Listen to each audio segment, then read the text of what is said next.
Question number 26 देखेंगे हम लोग। 26 नंबर क्वेश्चन देखिए क्या कह रहा है। 26 नंबर क्वेश्चन कह रहा है कि हड़प्पा स्थल सनौली के अभी हाल ही में उत्खननों से प्राप्त हुए हैं। मतलब ये जो आपका सनौली है ये बेसिकली आर्कियोलॉजिकल साइट है। ये यूपी के, आप पहले इसकी लोकेशन देख लीजिएगा, यूपी के बागपत, एक बागपत आपका ज़िला है, बागपत मेरठ के बगल में आप देखेंगे तो बागपत ज़िले में ये देखने को मिला सन 2005 और 6। याद रखिएगा सन 2005 और 6 में हड़प्पन नेक्रोपोलिस जो है अपर गंगा और यमुना के बीच में आपको देखने को मिलेगा, दोआब रीजन में इसकी जो है आपकी क्या हुई थी, डिगिंग हुई थी। तो याद रखिएगा ये बेसिकली आपको देखने को मिलेगा, इसकी डिगिंग होगी। और अगर हम बात करें तो ये सनौली जो है ये आपका इम्पोर्टेंट आर्कियोलॉजिकल साइट है। यहाँ पे ह्यूमन के क्या मिले हैं, स्केल्टन देखने को मिले हैं। ठीक है, तो याद रखिए question number A is the right answer. Question number 27 कह रहा है कि वस्त्रों के लिए कपास की खेती के का आरंभ सबसे पहले किया गया है। तो याद रखिएगा 27 नंबर का राइट आंसर हो जाएगा डी, इन इंडिया। याद रखिएगा इन इंडिया। इंडिया में देखने को मिला है आपका सबसे पुराना आर्कियोलॉजिकल साइट है जिसकी खोज जो है बेसिकली जेपी यानी जगपत जोशी सर ने करी थी। याद रखिएगा जगपत जोशी जो है इन्होंने जो है खोज करी थी इसकी। ठीक है, तो जेपी जोशी जो है इन्होंने खोज की थी और ये बेसिकली 3000 बीसी की बात है।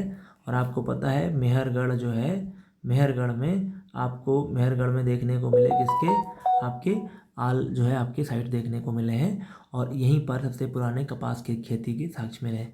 क्वेश्चन नंबर 28 की बात करें, एक उन्नत जल प्रबंधन व्यवस्था के साक्ष्य धौलावीरा से प्राप्त हुए।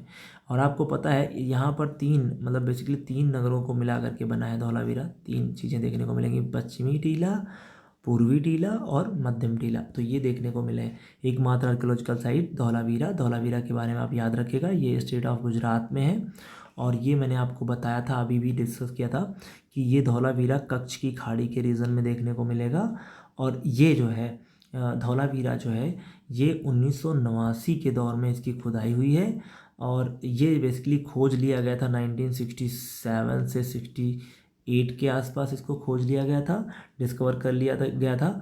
और डिस्कवर करने वाला मैंने आपको बताया था अभी कि ये जो डिस्कवर किया है वो जेपी जोशी सर ने, और लेकिन इसकी खुदाई जो डिगिंग करी है वो RS बिष्ट महोदय ने करी है। तो याद रखिएगा इसकी खुदाई करने वाला कोई और है और इसकी खोज करने वाला कोई और।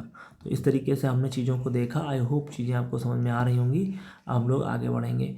देखिए अब हम लोग जब आगे बढ़ेंगे तो उस आगे बढ़ने के क्रम में हमें क्या देखना है। देखिए अगर हम धौलावीरा की और अगर बात करें तो धौलावीरा जो है ये भारत की 40वीं 14th क्या बन गया है, आर्कियोलॉजिकल साइट बन गया है। और ये सन 2021 यानी 27 ऑफ जुलाई 2021 में ये क्या हो गया, आर्कियोलॉजिकल साइट का इसको दर्जा मिल गया। अगर हम बात करें डिस्ट्रिक्ट की तो डिस्ट्रिक्ट हमारा ये पड़ जाता है खादिर डिस्ट्रिक्ट, यहाँ पे पड़ता है खादिर, बेला, पश्चिम, ये 3 द्वीप हैं जो कच्छ की खाड़ी में स्थित हैं। यहाँ पर ये एस्टैब्लिश है, यहाँ पर देखने को मिलता धौलावीरा। याद रखिएगा धौलावीरा बहुत ही इंपॉर्टेंट आर्कियोलॉजिकल साइट है। क्वेश्चन नंबर नेक्स्ट कह रहा है कौन सा नगर ये 3 भागों में डिवाइड था। ये भी आपका धौलावीरा है जो 3 भागों में डिवाइड था, मैंने अभी आपको बता दिया। तो आई होप आपको ये क्वेश्चन समझ में आए होंगे। ओके।